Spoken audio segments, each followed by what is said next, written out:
We know what ChatGPT is all about, and many of us have used it, but what's new and exciting about GPT-4? And is it really worth the hype? Let's do a quick comparison between ChatGPT 3.5 versus GPT-4, and let me tell you folks, the results are shocking. But first, let's get access, talk numbers, and see what all the buzz is about. Bismillahirrahmanirrahim. Let's get access, which is pretty easy to do. You have to be a ChatGPT member, but you also have to pay $20 a month to become a Plus member, because as of right now, GPT-4 is only available for paid users. Okay, we're logged in, and right away we can see as Plus members that we have access to the GPT-4 model. And there's a drop-down menu, clicking on which reveals that we have three options to select from. We have Legacy, Default, and GPT-4. And there's also a scoring comparison on a scale from 1 through 5 in three different areas: reasoning, speed, and conciseness.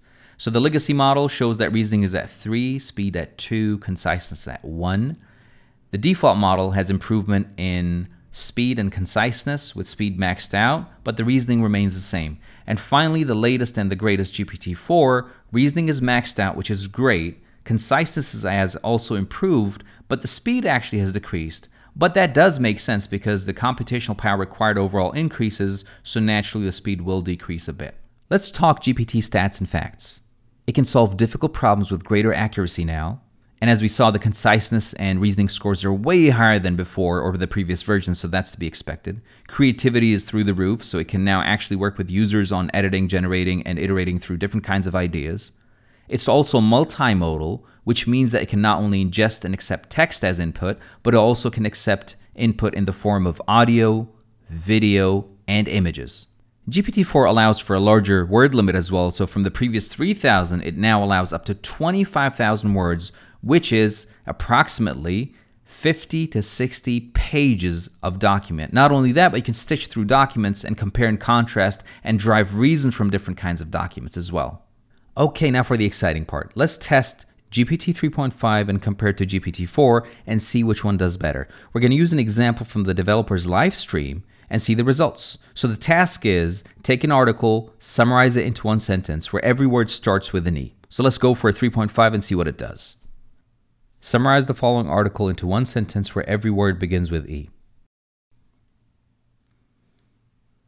Now, as the answer shows, it's not really done anything to it. Every encryption-enabled electronic currency embodies safety, supply control, and value, and it just fails at it miserably, right? So now we're going to do the same thing with GPT-4 and see what it does. Same example, summarize the following article in one sentence where every word starts with E. This time we're going to try it with GPT-4, and let's see how it does.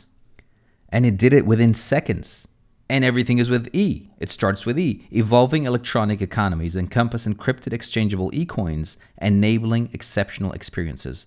It's just shocking how good it is and how fast it is. And this is a very simple example just to show how capable it is of something that if we tried to do as humans, it would take a long time to try to figure out every word starting with an E, let alone summarize the whole article into one sentence. The image test is even more amazing. OpenAI's example of taking a piece of paper literally and drawing a website on it, uploading that to GPT-4, and it then within seconds, as we can see, generates the website almost in real time. And it's just there, including all the code needed for it. So it's shocking really how good this thing is. Multimodal is extremely useful. Unfortunately, it is not available to the public yet, but once it is, video, audio, images all become a part of the game, which drastically can increase performance and the quality of what GPT can perform for its users. Now, there are some limitations to it. First of all, it costs money, $20 a month. It also has a limit of 100 messages per 4 hours for every user, so there is limitation on usage as well. It also is not technically, at the moment for the general public, multimodal. Even though the examples given by OpenAI are multimodal, so you can upload images, audio, and video, but the reality is for us as of right now, that is not accessible. So it's still text input. Once that opens up though, that's a game changer for sure. The cutoff date also is September 2021, so the data is not fully up to date, if that matters to you. But overall, what's the verdict? It's amazing. It really is. The changes are so much better. It is highly accurate compared to before. It is more concise. Reasoning is definitely better. And if you have use cases at your work, you can definitely use it. And of course, as always, like and subscribe and make sure to hit that bell notification for more videos in the future.